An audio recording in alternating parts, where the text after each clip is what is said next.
one called Hearn said Australia is such an important market for the zone. $3 introductory price for the subscription out there. So that's what they're going to pay to see KAMBOSOS and Tio. You have to pay $80. $80 pay-per-view to see Tim Tszyu versus the other Inoue. I'm saying they signed a lot of Australian talent. Who they got? They got Dempsey McKean, Ebony Bridges. Is she on a full-time contract or fight by fight? She's there anyway. No disrespect to Ebony. She's more of an attraction than a talent from what I've seen so far. Dempsey McKean, he's in his 30s actually. You know, not really a young prospect. He's big though. He has fast hands. And a lot of people are going to be saying, well, why did you sign him? He's not all that good. Well, when he squares off against Junior Farr or, I don't know, Farr's not Australian, is he? Right, he's a New Zealander. But, you know, any Australian or New Zealander of note, another Australian in a big fight, and it does massive numbers. Not pay-per-view numbers, because it better be on subscription, Eddie. You know, but huge gates. And the big brass at the zone see the subscription numbers going up. Then we'll see. When he takes on someone like, is it Justice Huni? I actually saw his fight against Paul Gallen. And they're saying Paul Gallen took home a $1 million purse. This wasn't no world title. Was it Australian title? Hey, the money's good out there, bruh. I know some people think, well, if it doesn't happen in my country, it doesn't mean nothing. Well, it pays mortgages and sends kids to college. If they both stay undefeated, a fight like that is huge. Absolutely huge. Australian heavyweight title. That's why. That's the only way to survive in boxing right now. That's the only way. You see Richard Schaefer when he came back? He didn't say, oh yeah, I'm going to try and sign American fighters and just do cards in America. He did that on Golden Boy, and he did that in whatever capacity at the PBC. Now he's on this international flex. I just watched Muhammad Wasim, a pro bellum fighter, Richard Schaefer. He was on that card in Dubai. He won he looked a little fortunate to beat Robert Barrera. Looked a bit fortunate. O'Hara Davis, he won a 10-rounder. Rocky Fielding, he scored a knockout. Badu Jack scored a knockout. Here's the thing, right? Dubai is basically Badu Jack's new home. And they're using him to be the face of D4G Promotions. Ahmed Sadiq. I just watched that card on USA ESPN. And they're just getting started. And they have paper. And they're just getting started. Things are changing everywhere. That was on IFL TV. Boxing Social. They had a card at the York Hall yesterday. So they're getting in on the broadcasting. And tonight we've got a card in Mexico on the zone. That's Eddie Hearn. This is an Eddie Hearn Saul Alvarez card. Things are changing. And this is just the start. But the biggest fight this weekend is probably Figueroa and Fulton. Or should I say the best fight? PBC. But I have a feeling, man, that the opportunities around the world are going to get too good for a lot of the PBC fighters just to be isolated on that side of the runnings. That's what I feel. TRILLER are wild, and they're not afraid to take chances. They're not pretending that they're trying to compete with conventional boxing. There's no pretense on that. So they're taking chances with their platform. It's been a very mixed bag. But now they have TRIAD combat hybrid boxing.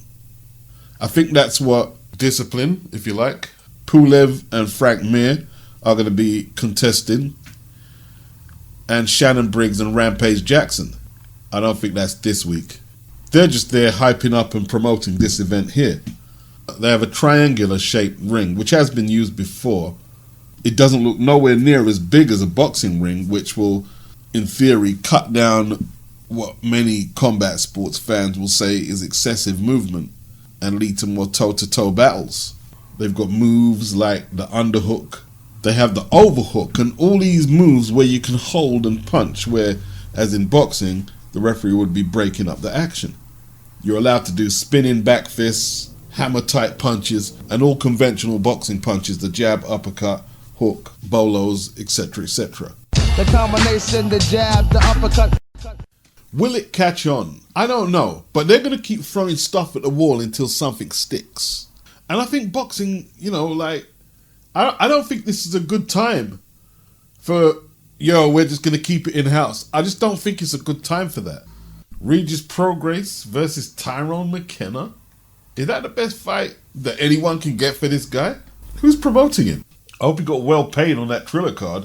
The messed up thing is he doesn't even have enough, like, backing that he could bring TYRONE McKenna to the US. He more than likely has to come over to the UK. MTK will probably organise it and ship it out to Sky. I don't want to see that fight, though. It's even worse than the Red Catch fight, isn't it? I don't want to see this fight. They're levels apart. Levels. TYRONE ain't on this level. There is no way Britain could afford to have a fighter with that talent of Regis PROGRAIS, who had a strong case, if it was anywhere else in the world, apart from the UK, to win that fight on the scorecards against Josh Taylor. We're talking about a potential pound for pound best fighter having to fight TYRONE McKenna in the UK. Like Eddie was saying, you know, we might have to go to pay-per-view for certain fights on the zone. And they were saying they couldn't make Regis versus Mikey unless it went to pay-per-view. Well, that's a fight I actually might have considered paying for before Mikey lost to Sandor Martin. I think Eddie would have made the match, but I think Mikey didn't want the fight. And that's the line they decided to go with. Oh, we can't make this fight unless we put it on pay-per-view. I just don't think Mikey wanted to smoke with Regis. That's what a 19-stone man can do when you got heart, when you're bred to fight, when you're a king of a race. That's what can do. That's what's come out of these. John Fury is that dude who you hoping doesn't knock the door when you and your brethren are just ready to go out, clubbing, party, or wherever. You'll meet up in your brethren's house, you listen to some music, drink, and you're all feeling good. John turns up. Where you going, lads? You don't even want to say. And he asks if he could go, and you say, oh, God. You want to say no, but no one really got the heart to tell him he's not wanted. Because John's going to get you into a fight. You might end up in a police cell. He's funny in doses, but long term, he's a liability. BT, obviously feeling the pressure from Me Too, She Too, R2D2, they've had to issue an apology for any offence or upset that John Fury's comments has caused. This goes against all the values that BT Sport want to uphold. You could see Frank Warren, he was just like, oh. Well, Frank, you wanted this kind of circus type fight. You wanted it, and you got it. What did you say? Listen, you know now you're swearing now. You know when Tommy knocks you out, don't you? You're going to bend your girlfriend over and do her like a dog in front of you. Blimey. So I'm telling you straight. So the weigh-in I saw for Teofimo Lopez and Kambosos was not the official weigh-in. You know, I was thinking to myself, wow, Teo's confident. The man weighed in his fatigues and whatever footwear he had and made 135. Kambosos, he made weight. But this was actually the second weigh-in, apparently. So the weigh-in I saw was more like some kind of promotional weigh-in to get extra eyes on the fight, maybe. More people to pay for a subscription. Are there any tickets left over they're trying to get rid of? I'll tell you what, man, this fight has been around with us for such a long time without a punch being thrown. Teofimo Lopez was ordered to face George Kambosos in January, an IBF order. And now we are currently on the eve that we finally get this fight in the ring. It went from Top Rank to TRILLER to the Zone. Nothing official, but it seems like there's an agreement between Lopez and Haney to face each other if they can get through their prospective opponents. If Lopez can get through Kambosos and Haney can get through Jojo Diaz, it's on. Where does that leave Bob Arum, though? Is Lopez going dolo without the Bobster? Or is he going to make that move with Bob Arum? How does it work? Is his contract up with Arum? Back in 2020, there was a lot of hopes for Jay Harris from Wales. He gave Julio Cesar Martinez a decent fight for that World Boxing Council title. But he has now suffered 2 inside the distance defeats back-to-back this year. One to Ricardo Rafael Sandoval, and today he lost to Hector Gabriel Flores. This was on an MTK card in Wales. Akeem Ennis-Brown, he got a win to get back on track after losing that controversial fight to Sam Maxwell. Maybe one day Jay will be able to beat the Mexicans at their own game, and that's what he attempted to do. He dropped down a weight class. Both men dropped down a weight class from fly to light fly. Flores looked a lot smaller than Harris. Harris did some good work, trading, making his man miss, then pivoting out of range to accentuate his opponent's miss. And it was a good fight. It was a good fight. And he was actually landing well, Jay Harris, when Flores caught him with the left hook to the body and floored him. Sandoval actually folded him up with body shots as well before this. And, you know, there was 2 knockdowns. One from a left to the body, one from a right to the body. And Howard Foster, he had to wave it off. Flores, from the opening bell, he always looked dangerous with that left hand to the body. Always. It would be easy for me to say that Jay just needed to move more, but often that's just not enough against these Mexican fighters at the lower weights. It's just not enough. So Jay and his team have obviously been working on their infighting to survive and hang in there with the inevitable Mexicans you have to face at fly and light flyweight. But it's just not a natural fight for Jay Harris like it is for Gabriel Flores. Jay needs a long rest and he'll be back. His opponent is undefeated in 23 bouts, got 4 draws on his record, which is a little unusual. How good is he? He looked pretty useful here. Tell me if you know more about him. Hector Gabriel Flores. In one of my final videos before Porter and Crawford actually got in the ring, I was asking, maybe I got a very low sub count of Americans, because not many replied to what I asked in the video, or maybe they stopped watching by that portion of the video. You know, it is time-stamped. Just letting you know it's time-stamped. You don't have to watch all of it. You can go to the parts that you might find more interesting. But I was asking, is this going to affect the sales for this fight? There was only one route to get the fight. There was no channels to purchase the pay-per-view through satellite or cable, just on the ESPN Plus app. And Crawford said, so many people told me they didn't know how to get the ESPN app and didn't buy the fight as a consequence. Bob was saying, yeah, this is how the UFC do it. And I was saying, this isn't UFC. This is not UFC. The branding for UFC is totally different for boxing. UFC is arguably a younger market where they're more comfortable purchasing content on apps and stuff like that. Boxing, you're dealing with a lot of dinosaurs, myself included, who are just not up on how do I work this app and, you know, is it going to be complicated? So, you know, you have to ask, was Terence sabotaged a little? I mean, he wasn't going to do huge numbers anyway, I don't think. But he believes that limiting the availability of his pay-per-view fight with Sean Porter to ESPN was partially responsible for its buy rate falling below expectations. And he expressed disappointment during his appearance on Sean Porter's podcast Tuesday night that their welterweight title fight wasn't ordered through traditional pay-per-view providers as well. Unlike most previous pay-per-view boxing events, consumers could only purchase the fight at $69.99 through ESPN Plus, the network's $6.99 per month subscription service. Cable and satellite operators, which still account for a significant portion of pay-per-view buys in the ever-developing digital age, were not permitted to offer Crawford Porter to customers. Buyers also were required to subscribe to at least 1 month of ESPN Plus in order to purchase Crawford and Porter, which increased the price point to nearly $77. Now, we've been informed that it didn't exceed 150,000 pay-per-view buys.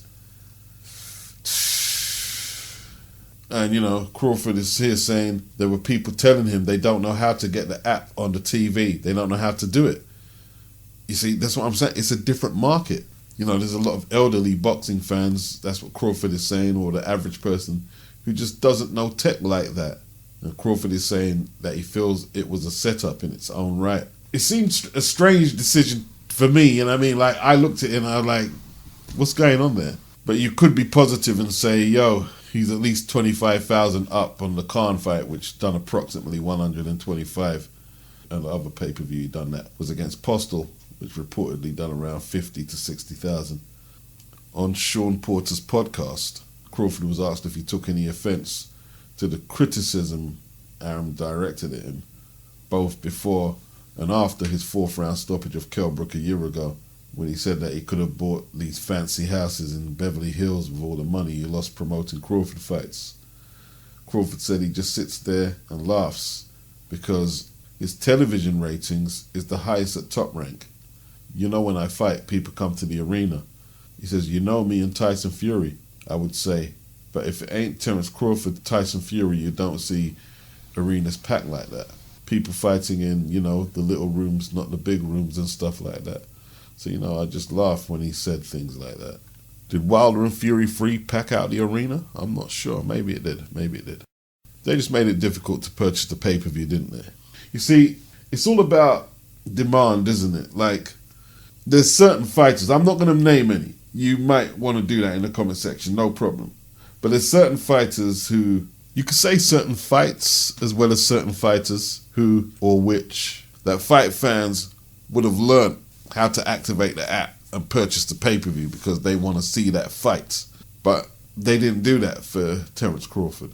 In saying that, you want to make it as easy as possible for potential buyers to be able to get the fight.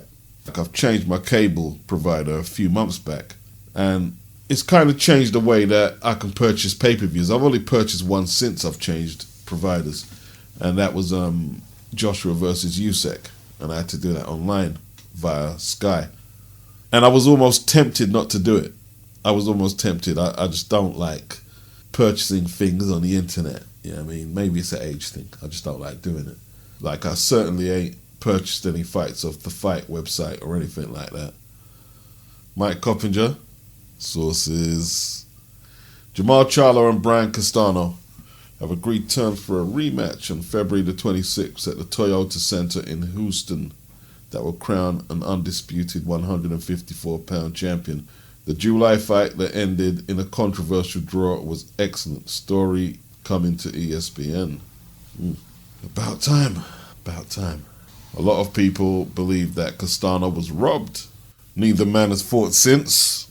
And hopefully we get a decisive result and an undisputed champion at 154 next time around. According to Don King, Canelo will be an interested observer ringside when Lalenga Makabu defends his WBC cruiserweight title against Thabiso MCHUNU. This is a rematch. Makabu stopped him already. MCHUNU was doing very well up until that point. Makabu took over. The fight will take place in King's home state of Ohio at the W.D. Packard Music Hall in Warren. So Canelo wants to fight for the WBC cruiserweight title in the month of May. King, who represents Makabu, came to an agreement with MCHUNU's representatives, as MCHUNU is Makabu's mandatory. So they're going to get it on in January, and the winner could possibly face Canelo. Now, MCHUNU is around the same height as Makabu, 5'11", so he's not a gigantic cruiser. And he doesn't punch as hard as Makabu. But for those who don't know, he does have skills. He can box very efficiently on the move. He can be slick, he can be tricky. And he's a southpaw. And perhaps if he wins it, Canelo doesn't take the fight. Because his styles make fights. He actually fought Alexander Usyk. And he made it a little tricky for Usyk in the early going. But Usyk was just too good for him. Just too good. 9th round knockout for Usyk. Now, King is risking a really big payday here for himself and MCHUNU. How comes they haven't come to some kind of step-aside deal, is what I'm wondering. I didn't think this fight was going to happen before Makabu got the chance to face Canelo. Perhaps they're really confident they're going to beat MCHUNU second time round. Okay, so we know UGAS has this purse bid with Stanionis ordered for December the 9th in Miami. UGAS is the real champion. Stanionis is his mandatory, and he will face the not real champion Butev in a sort of unification tournament to whittle down the way too many straps at the weight class to 1. Now, some people are saying, well, it's just unfortunate that UGAS got caught up with the WBA trying to regulate the weight classes, cut down the straps. But the truth is, if Pacquiao had beat UGAS, would the WBA be in a hurry to make this unification because, you know, we want to do good for the sport? Or would they just try and hurry this Errol Spence fight along? Would they make Manny Pacquiao, in effect, have to fight 2 mandatories to keep the strap? Because that's what UGAS is having to do. He didn't fuck up this situation with the belts. They did. And the answer is no. They wouldn't be fucking with Manny like this. Because they know Pacquiao will do what? He'll vacate the strap and still get a relatively lucrative bout. They're manipulating UGAS because he still hasn't got all the money and accolades that I assume he wants to take from out the game. He's not a massive draw. It's also, in theory, a practice to protect Errol Spence. While UGAS is in this tournament, he can't call for a showdown with Spence, a unification. I call bullshit. Al Heyman, is he just waiting to cash Spence out against Crawford? So he's got to protect him until then? Because if we're talking about this side of the street politics, well, there's nothing to stop Al making UGAS versus Spence next. The only thing that could stop it is if you put UGAS in some bogus tournament against people we've never heard of because they want to reduce the amount of belts. I'm telling you now, the WBA and Al Heyman would not allow Pacquiao or Errol Spence to go through the process of fighting what is in effect 2 mandatories to keep the strap. They would protect them for the more lucrative matches. They'd be biding their time. That's a fact.